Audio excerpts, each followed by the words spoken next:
Hola amigos, bienvenidos a un nuevo episodio de Historiomanía con Señor Gol. De indio a ugol, de mariachi a pentapichichi. Esa fue la historia de Hugo Sánchez en España. En este capítulo de Historiomanía veremos el paso de Hugo Sánchez por España, más allá de sus logros en el fútbol mexicano con los Pumas de la UNAM, con las Águilas del América, el Atlante y el Celaya, o su paso por la selección mexicana. Aquí nos concentraremos lo que hizo tanto en el Atlético de Madrid como en el Real Madrid. Llegó a España tras 5 años de jugar con los Pumas Universidad y haber obtenido 2 títulos de liga, 2 copas de campeones de la CONCACAF, una copa interamericana y un título de goleo. Además, ya había participado en un mundial, había sido campeón de Juegos Panamericanos, campeón en el Mundial Sub-20 de Cannes y de haber participado en los Juegos Olímpicos de Montreal 1976. Por cierto, en esos Juegos Olímpicos también participó su hermana en la disciplina de gimnasia y justo de ella Hugo Sánchez aprendió sus piruetas para celebrar sus goles.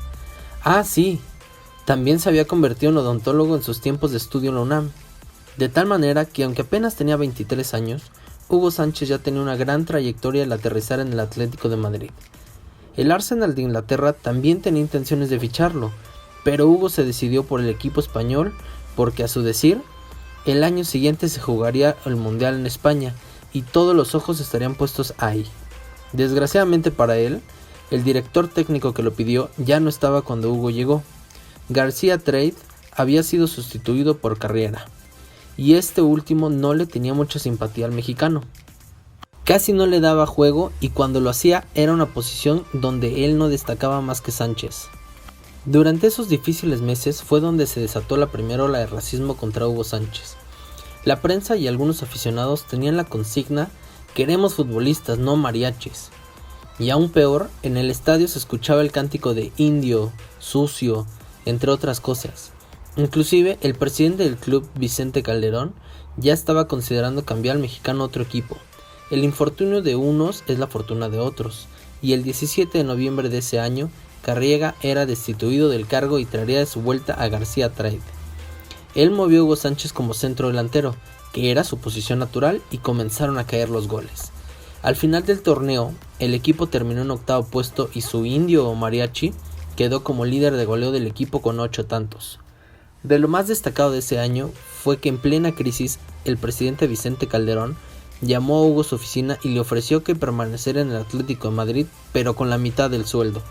El mexicano le contestó: "Tráigame el bolígrafo y dígame dónde firmo. Ya verá que este mariachi les va a demostrar metiendo goles". Al año siguiente, la suerte de Hugo mejoraría aún más.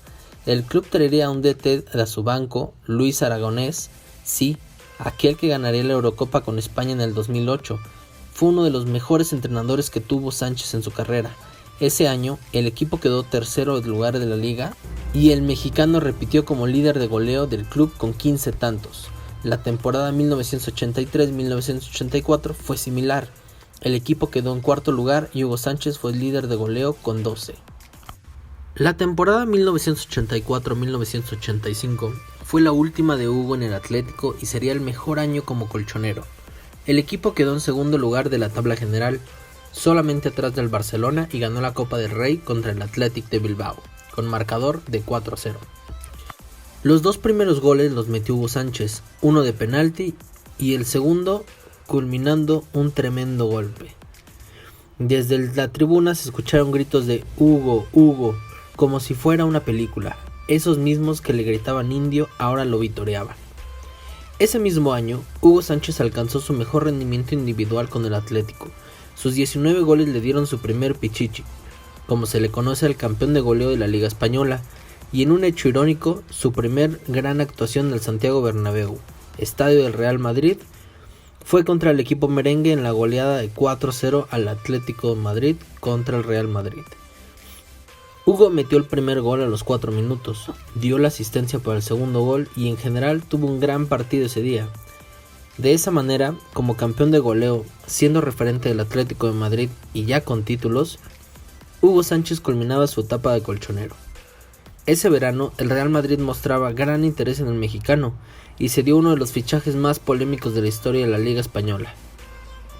Aragonés sabía que Hugo se iría al Real Madrid pero al ser el equipo más odiado de la fanaticada del Atlético, no lo podía fichar directamente entre clubes, así que primero se lo vendieron a los Pumas del UNAM para que ellos, horas después, se lo vendieran al Real Madrid. El fichaje de Hugo a la Casa Blanca se concretó en el Estadio Olímpico Universitario. El traspaso total fue por 250 millones de pesetas. Hugo Sánchez llegó al Real Madrid e inmediatamente encajó con el equipo, acompañado en la delantera a Emilio Butragueño y a Jorge Valdano. El entrenador era Luis Molovny, en la última etapa con el equipo merengue. Su debut fue rocambolesco contra el Real Betis. Metió un gol de penalti a los 71 minutos para lograr el empate, pero fue expulsado al minuto 80. Así cayó el primero de sus goles en el Real Madrid y comenzaba una legendaria carrera en la Casa Blanca. Al regreso de su expulsión, logró meter su segundo y tercer gol en los partidos consecutivos, y el 18 de septiembre de 1985, su equipo perdió en Atenas contra el AEK. Él estuvo en el cuadro titular. Al día siguiente estaba en Madrid listo para la práctica. Era el 19 de septiembre de 1985. Hugo había tenido un gran inicio en el Real Madrid y estaba listo para salir a enfrentar cuando escuchó que la Ciudad de México había desaparecido. Como en muchas ocasiones, los medios magnificando la noticia en un momento poco oportuno, Hugo intentó comunicarse con su familia por todos los medios que le fuera posible. Decidió hablar al club para anunciarle que no iría a entrenar porque estaba preocupado por su familia, ciudad y país. Después de muchas horas, sin saber de la situación de México y de su familia, y gracias a toda la ayuda que recibió en España, logró comunicarse con uno de sus hermanos y supo la devastación y tragedia que se vivía en el Distrito Federal. Afortunadamente para él, su familia se encontraba con bien. Después de ese primer impacto y en plena crisis en México, Hugo Sánchez pisó el césped por primera vez tras el terremoto, el domingo 29 de septiembre contra el Real Zaragoza. Su primer año con el Real Madrid culminó de manera positiva. Fue campeón de la Liga Española y la Copa de la UEFA, donde anotó el gol del empate en el juego de ida de la final contra el Colonia de Alemania. A nivel personal, Hugo consiguió su segundo Pichichi con 22 goles. Sin embargo, lo que vendría a partir de la siguiente temporada sería algo único para la historia del Real Madrid con la llegada del técnico holandés Leo Ben Hacker, uno de los mejores técnicos de la historia y quien implementó la filosofía de fútbol total. Su segundo año con el Real Madrid fue la temporada 1986-1987. Hugo venía del Mundial México 86, donde quizá tuvo una participación discreta, pero sin duda era el referente del fútbol mexicano y de la selección mexicana. Ese año sería uno de los mejores de la carrera de Hugo. Colectivamente obtuvo el título de la Liga y la Copa del Rey. El Madrid se quedó en la semifinal de la Copa de Campeones al caer contra el Bayern Múnich. En los cuartos de final de dicho torneo, Sánchez metió 2 goles contra la Estrella Roja de Bucarest en el partido de ida. A nivel personal, el mexicano ganó su tercer Pichichi con 34 goles y mejor aún, Hugo registró su mejor récord goleador en su carrera con 43 goles en todas las competiciones. Ya para entonces, él ya era un ídolo del equipo más prestigioso del mundo. La temporada 1987-1988 culminó con un campeonato de liga más y un Pichichi más, ahora con 29 goles. Ya se estaba haciendo costumbre la obtención de logros. Ese año el Real Madrid perdió en semifinales contra el PSV de Holanda, aunque Hugo Sánchez metió el primer gol de la semifinal a los 6 minutos del juego de ida. La Copa de Campeones sería el único trofeo que se le negaría a Hugo en Europa. De ese año destaca el que para muchos es el mejor gol de la historia y sin duda es el gol más bello que anotó el mexicano en su carrera. Era el 10 de abril de 1988 contra el Logroñés y justo al minuto 10 Hugo Sánchez le puso la imagen perfecta a su carrera. Un remate de chilena perfecto que fue justo al ángulo. En su momento fue considerado el gol más bello de la historia, al menos de la Liga Española. El mexicano había hecho de ese remate su sello como delantero, pero sin duda, el de aquel 10 de abril fue el que quedó guardado en la memoria colectiva.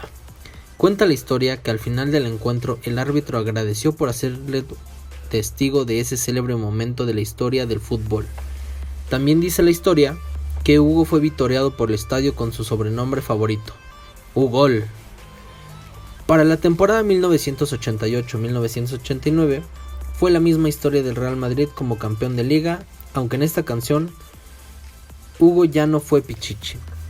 A pesar que fue el líder de goleo con su equipo con 27 tantos, el Madrid cayó nuevamente en semifinales de la Copa de Campeones, ahora por una goleada histórica ante uno de los mejores equipos de la historia, el AC Milan de Arrigo Sacchi. El mexicano marcó el primer gol del partido de ida, pero de ahí se vendría el huracán italiano para descalificarlos. La siguiente temporada repitió el Real Madrid como campeón de Liga y de Copa del Rey, aunque en la Copa de Campeones cayó ante el AC Milan nuevamente, aunque ahora en octavos de final.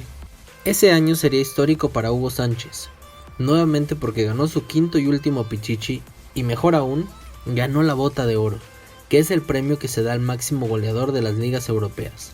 Compartió el premio con el búlgaro Hristo Stoichkov porque ambos lograron 38 goles.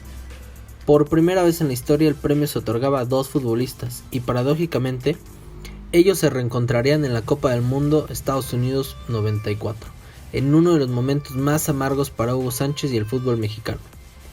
Aún así, hay que dimensionar este logro conseguido por Hugo Sánchez y el fútbol mexicano, porque es uno de los títulos más importantes conseguidos por un atleta mexicano en un deporte de conjunto. Además, la obtención del quinto Pichichi deja una cifra muy difícil de igualar por otro futbolista mexicano. Por si faltaba algo, con estos logros, Hugo Sánchez quedaría consagrado para siempre en el balompié nacional. Sus dos últimos años con el Real Madrid ya serían totalmente a la baja, tanto para Hugo como para el equipo. Estaban en pleno cambio generacional. Aún así, sus números finales con los merengues son sorprendentes. 208 goles en 282 partidos oficiales disputados. Eso lo pone como uno de los mejores delanteros de la historia de este club, y no solo eso. Hugo ocupa el tercer lugar histórico de goleadores extranjeros de la Liga Española, solamente superado por Leo Messi y Cristiano Ronaldo. De ese tamaño es Hugo Sánchez, que superó figuras como Di Stéfano, Samuel Eto'o y Ferenc Puskás. Antes de cerrar el capítulo, debemos hacer algunas reflexiones finales. En lo deportivo, Hugo Sánchez le abrió las puertas a todos los mexicanos al fútbol español y europeo. Sin lugar a dudas, él fue el ariete que tuvo que aguantar toda la discriminación y menosprecio que existía hacia el futbolista de nuestro país. Por otro lado, él jugó en una época donde había pocos extranjeros. De hecho, en sus equipos solamente era él y quizá otros dos extranjeros en las plantillas donde militó. Así que, sin temor a exagerar, pudiéramos decir que no solamente abrió las puertas a los mexicanos, sino a todos los extranjeros en general. En lo social, Hugo Sánchez lució una época muy oscura para nuestra historia. Los 80 fueron años muy difíciles marcados por crisis económicas, un devastador terremoto, unas elecciones muy polémicas y en general una crisis nacional que trajo muchas consecuencias negativas para el país. Quizá las noticias que llegaban desde España referente a Hugo Sánchez eran de las pocas alegrías que tenía el pueblo mexicano, y además un ejemplo de superación en los momentos de mayor adversidad. Por eso en México, Hugo representa mucho más que un buen delantero de fútbol, y se convirtió en un símbolo para nuestro deporte y sociedad. Otros atletas en esos años conseguirían eso mismo como Julio César Chávez y Fernando Valenzuela, pero de ellos hablaremos más adelante en Historiomanía. Para cerrar, solamente mencionar que por su calidad, Hugo Sánchez logró que quienes le gritaban indio o mariachi lo vitoreaban como Hugol, y ahora lo nombren el Pentapichichi. Bueno amigos, hasta aquí llegamos y nos vemos en un próximo episodio de Historiomanía.